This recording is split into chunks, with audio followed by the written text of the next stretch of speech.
Assalamualaikum semuanya, apa kabar? Selamat datang di podcast saya. Kenalin, nama saya Ida Riani Sitorus dari Fakultas Usuluddin Adab dan Dakwah IAIN Langsa. Pada podcast pertama, kali ini saya akan membahas tentang love relationship atau disebut juga dengan hubungan percintaan. Nah, di sini teman-teman pasti ada yang sudah pernah menjalin hubungan percintaan kan? Dan pasti banyak juga di antara teman-teman yang masih bertanya-tanya, apa sih cinta itu? Seperti apa sih hubungan percintaan itu? Oke, jadi di sini saya akan menjelaskan tentang teori cinta. Teori cinta dalam psikologi sosial berusaha menjelaskan bentuk cinta yang mungkin selama ini kita anggap sebagai sesuatu yang abstrak. Cinta memang sesuatu hal yang akan terbentuk dan bisa diamati dalam perilaku seseorang.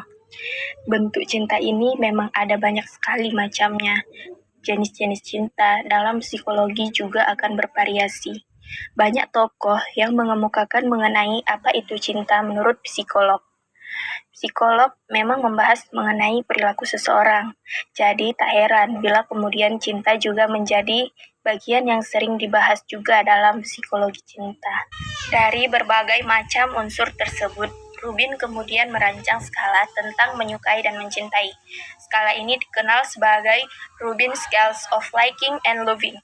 Skala ini bisa digunakan apakah seseorang hanya sebatas menyukai sesuatu atau memang benar-benar berada pada tahap mencintai. Dalam penelitiannya, Rubin mengidentifikasikan bahwa hubungan antar teman biasanya akan saling menyukai, sementara hubungan dengan pasangan berada dalam tahap mencintai. Cinta memang merupakan bentuk yang kompleks. Biasanya, cinta disebut sebagai sesuatu yang abstrak. Namun demikian, skala dari Rubin bisa digunakan untuk menggambarkan perbedaan dari menyukai dan mencintai. Yang pertama yaitu teori roda warna tentang cinta. John Lee dalam buku klasiknya The Colors of Love pada tahun 1973 menggambarkan teorinya tentang cinta. Cinta dianalogikan layaknya seperti lingkaran warna atau color wheel atau color circle. Dalam teorinya ada ilustrasi abstrak yang menggambarkan hubungan antara warna-warna primer dan warna-warna sekunder dan warna komplementer.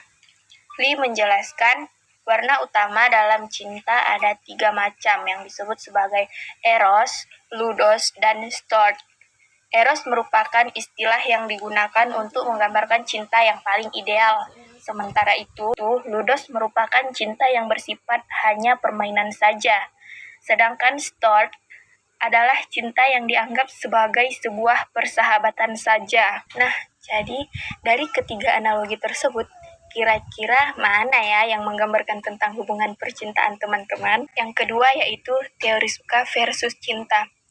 Zick Rubin adalah seorang psikolog yang menjabarkan teorinya tentang cinta, di mana cinta yang romantis itu terdiri dari 3 macam unsur, yakni keterikatan atau attachment, yang kemudian yang kedua yaitu kepedulian atau caring, dan yang ketiga itu keintiman atau intimacy. Keterikatan disebut sebagai suatu kebutuhan untuk mendapatkan perhatian dan kontak fisik dengan orang lain. Sementara itu, kepedulian merupakan bentuk kemampuan individu dalam memberikan kebahagiaan untuk orang lain dan juga kemampuan untuk menghargai orang lain. Dan keintiman memiliki pengertian tentang kebutuhan berbagi pemikiran, keinginan, perasaan dengan orang lain.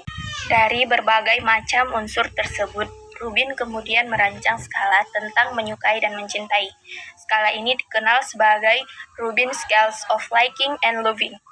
Skala ini bisa digunakan apakah seseorang hanya sebatas menyukai sesuatu atau memang benar-benar berada pada tahap mencintai. Dalam penelitiannya, Rubin mengidentifikasikan bahwa hubungan antar teman biasanya akan saling menyukai, sementara hubungan dengan pasangan berada dalam tahap mencintai. Cinta memang merupakan bentuk yang kompleks. Biasanya, cinta disebut sebagai sesuatu yang abstrak. Namun demikian, skala dari Rubin bisa digunakan untuk menggambarkan perbedaan dari menyukai dan mencintai. Lanjut, teori yang ketiga yaitu teori segitiga tentang cinta.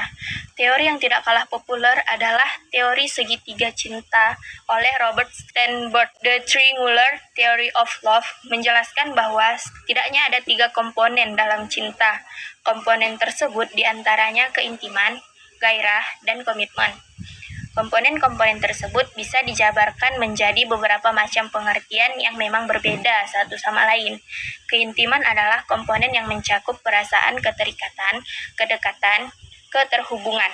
Sementara passion atau gairah merupakan komponen yang mencakup cinta romantis dan daya tarik seksual. Sementara untuk komitmen, ini lebih mencakup tentang keputusan untuk tetap bersama dengan pasangan dalam waktu yang panjang. Teori cinta Sternberg menjelaskan bahwa ketiga unsur ini bisa saling dikombinasikan dan menghasilkan jenis cinta yang berbeda. Sebagai contoh, kombinasi antara keintiman dan komitmen akan menghasilkan cinta yang penuh kasih sayang atau compassionate love. Sementara kombinasi antara gairah dan keintiman akan menghasilkan gairah cinta atau passionate love. Hubungan cinta yang mungkin paling sempurna digambarkan oleh Sternberg sebagai kombinasi antara ketiga komponen cinta, yaitu keintiman, komitmen, dan gairah. Cinta ini adalah cinta sempurna atau consummate love. Namun demikian, Sternberg sendiri menyaksikan bahwa ada bentuk cinta yang sempurna.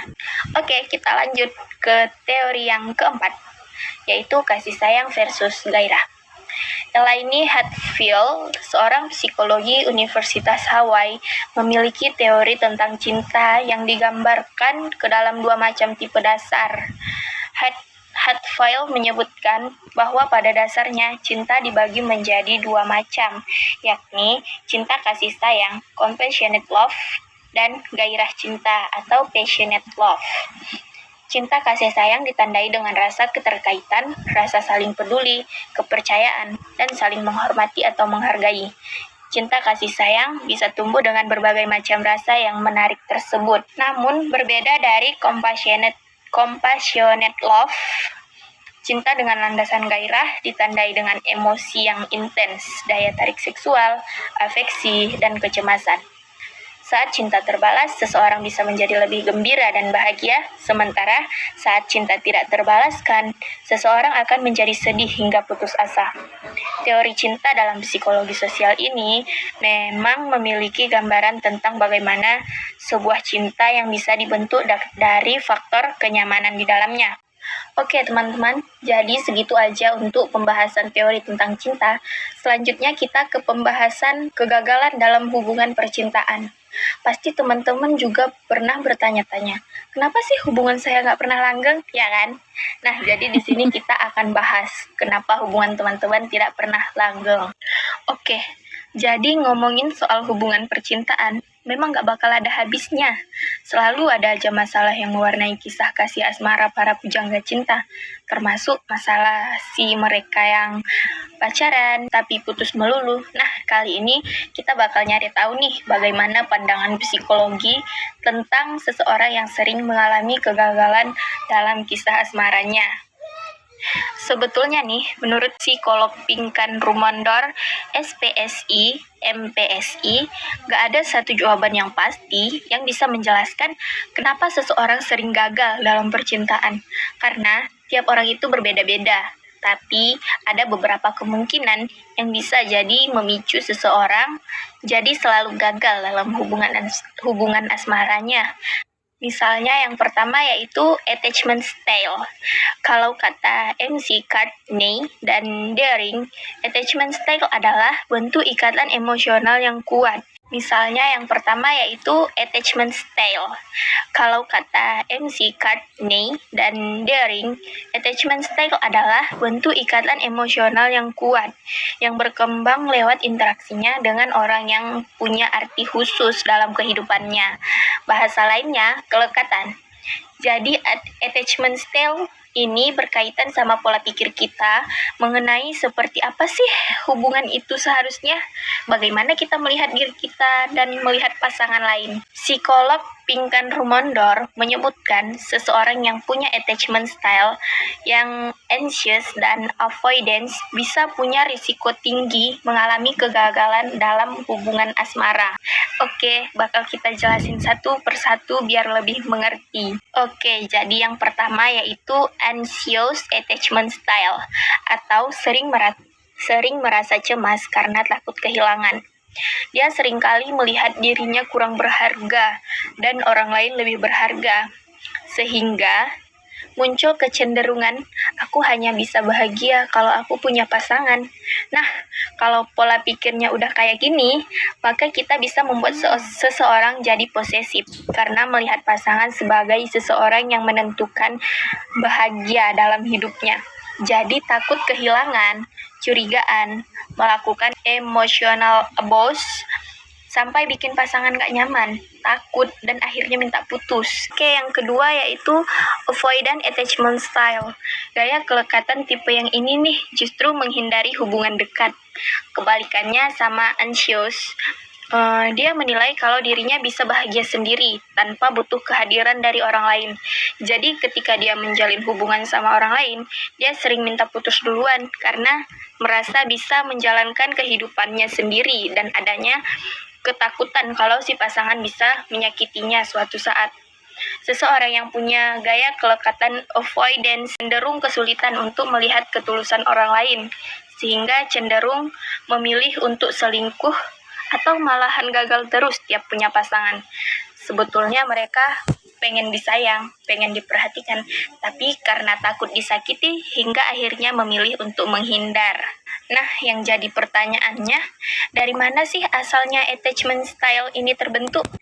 Nah, jadi attachment style ini terbentuk, dia berasal dari pengalaman kita waktu kecil.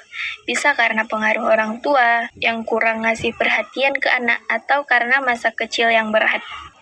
Faktor kedua yang menyebabkan hubungan seseorang gagal terus-menerus yaitu situasional. Alasan lainnya, sering gagal dalam percintaan itu bisa juga gara-gara situasi. Misalnya nih, ada orang Sunda yang kerja di Solo. Misal, dia dan keluarganya punya prinsip yang kuat, sama mitos yang menyebutkan orang Sunda nggak boleh pacaran sama orang Jawa. Tapi gara-gara dia berada di lingkungan orang Jawa dan in love mulu sama orang Jawa, akhirnya hubungannya pun gagal mulu, gagal terus. Nah, jadi itulah beberapa penjelasan psikologis yang mungkin bisa jadi faktor kenapa seseorang sering gagal dalam percintaan. Sebetulnya kalau diperhatiin nih, kenapa gagal terus? Biasanya itu ada polanya.